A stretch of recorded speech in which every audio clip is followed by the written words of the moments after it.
Tuan Di-Pertua, saya sungguh gembira, terharu berada dalam parlimen kali ini kerana soal moral menjadi satu isu besar kepada negara dan berlaku pindaan perlembagaan ini soal isu moral, bukan di sudut law semata-mata. Sebab moral politik ini selalunya diamalkan oleh negara-negara Eropah dan juga Jepun. Tapi di sebelah kita di sini, isu moral ini tidak menjadi isu utama. Memanglah pertukaran kerajaan berlaku sebelum ini di peringkat negeri akibat lompat parti seperti di Terengganu, di Perak, di Sabah. Hanya pertama kali berlaku di peringkat nasional melalui langkah syaitan dan langkah syaitan yang berlaku. Kita sebut soal moral, sepatutnya kita parti yang bermoral kena sokong parti yang bermoral. Bukan kita parti bermoral tapi menyokong mereka yang menjadi pengkhianat untuk berada dalam kerajaan. Artinya ini soal moral kita bercakap tapi pelaksanaannya lain daripada apa yang berlaku.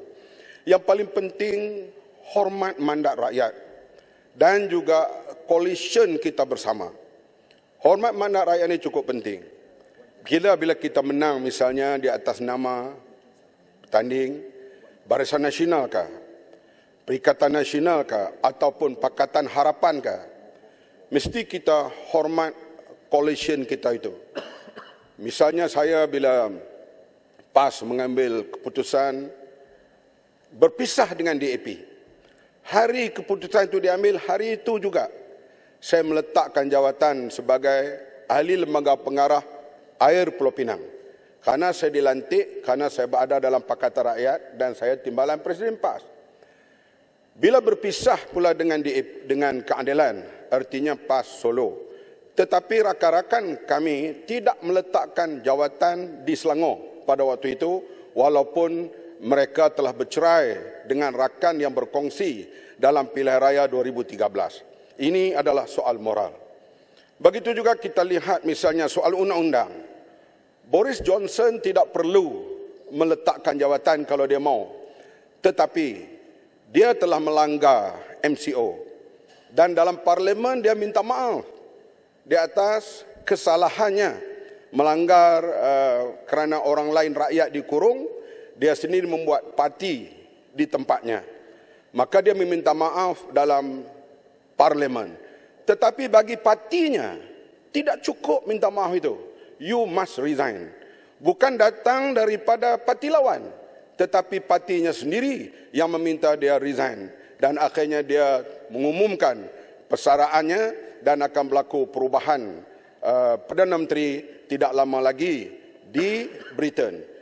Mereka berpegang kuat soal-soal moral ini. Tetapi bagi kita di sini, soal ini tidak menjadi perkara yang besar lagi. Soal moral kepada rakyat pula. Kita di kaum utama, di samping Sabah dan Sarawak, saya bercakap soal Semenanjung, kaum utamanya ialah Melayu, Cina dan India. Lihat pula moral rakyat. Bila berlaku skandal rasuah penyelewengan, waktu itu dilakukan oleh pemimpin-pemimpin MCA dalam Koperasi Bersatu. Moral rakyatnya, mereka menghukum MCA kerana terlibat dalam penipuan dan presidennya dipenjarakan kerana berlaku dalam Koperasi Bersatu pada waktu itu. Orang-orang Cina mengambil keputusan menghukum pemimpin-pemimpin mereka. Skandal berlaku kepada Mica Holding. Bagaimana didedahkan dalam parlimen dan di luar parlimen. Jutaan ringgit disalahgunakan. Maka kaum India menghukum pemimpin mereka. Terutama pemimpin MIC. Sekarang kita lihat pula orang Melayu. Bagaimana mereka nak pergi maruah mereka. Ini yang disebut oleh Profesor Syed Hussein Alatas ataupun Profesor Dr. Kamal Hassan. Rasuah ini soal maruah satu kaum. Skandal 1NDB didedahkan di seluruh dunia, skandal yang terbesar. Ya, ada orang bukan Melayunya di situ Jolo, tapi rata-ratanya pemimpinnya orang Melayu. Misalnya bekas KSN, menerima allowance 30,000 sebulan, 6 tahun sekalipun tak hadir mesyuarat.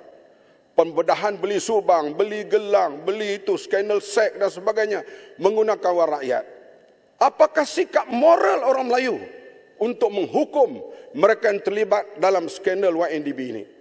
Kalaulah orang Melayu tidak menghukum pemimpin yang terlibat dalam skandal ini, kita akan menjadi kaum yang cukup lemah pada masa akan datang.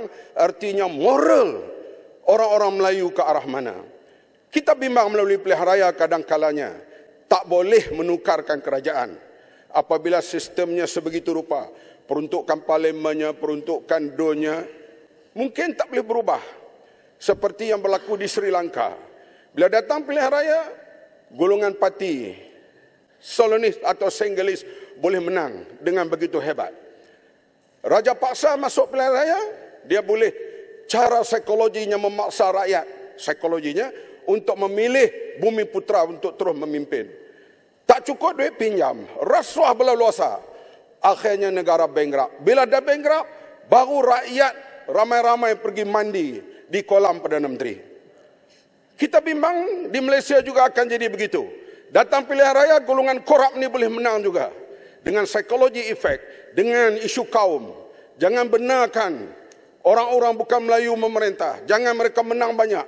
Korup pun kita kena sokong orang Melayu, kena sokong orang Islam. Akhirnya hutang negara bertambah, indeks rasuah meningkat. Sampai negeri bankrupt, barulah rakyat nak keluar, pergi mandi di kolam menteri-menteri. Ketika itu tidak berguna lagi, Tuan Speaker, apa yang berlaku di Sri Lanka sekarang ini. Keadaan demografi Sri Lanka lebih kurang sama dengan kita. Di sini, di atas nama Melayu Islam, kita pertahankan kerajaan dan dihasut rakyat, rasuah pun tak apa, menyeleweng pun tak apa, sebab mereka ni Melayu dan Islam. Akhirnya, ayat-ayat yang dikumandangkan, laisa minna man da'a ila asabiah, bukan golongan aku. Nabi kata orang yang berjuang atas semangat asabiah, kita lupakan ayat itu. Yang paling penting, Melayu Islam mesti berkuasa. Kalau sampai ke peringkat itu kita tidak peduli, etika-etika moral ini, dia akan menjadi seperti Sri Lanka. Na'udzubillah, kita boleh membina Malaysia yang lebih baik pada masa hadapan. Kita yakin ini adalah permulaan. Selepas ini, kita lihat walaupun kita nak membina semula keyakinan rakyat kepada parliamentary demokrasi ini, bagi saya mungkin dia mengambil masa 5 hingga 10 tahun lagi. Bukan senang setelah dirosakkan melalui syaratan move ataupun gerakan syaitan itu yang menyebabkan lingkup habis sistem politik Malaysia ini. Ini perkara yang besar yang berlaku. Saya menghormati misalnya ahli-ahli parlimen pasal salah. Dia bercakap macam-macam tapi saya hormat. Dia ahli parlimen yang menang melalui partinya. Dan kita mungkin tak suka pada dia. Tapi dia membawa mandat rakyat. Arau. Masa dia backbencher dulu.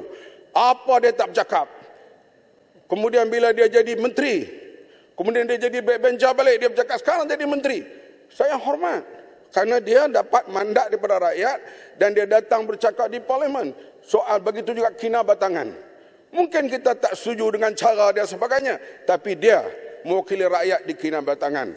Artinya, soal demokrasi, soal pilihan rakyat ini perlu kita kena teruskan. Dan soal moral ini cukup penting. Jangan kita lihat apa yang berlaku di Jepun. Bila satu kesalahan besar menterinya letak jawatan. Di sini, berlaku kesalahan besar, diberi pula jawatan lagi.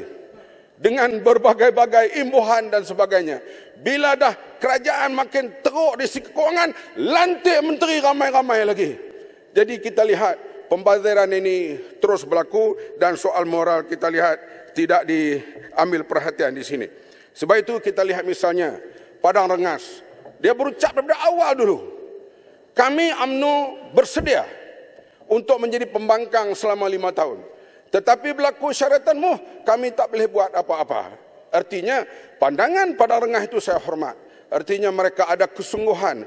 Biarlah jadi pembangkang selama 5 tahun. Tapi masalahnya, yang teringin sangat nak jadi Perdana Menteri ini, dia tak kira bos dia pun dia sepak. Yang teringin sangat Kononnya lepas itu dia pula Perdana Menteri. Dia tak kira.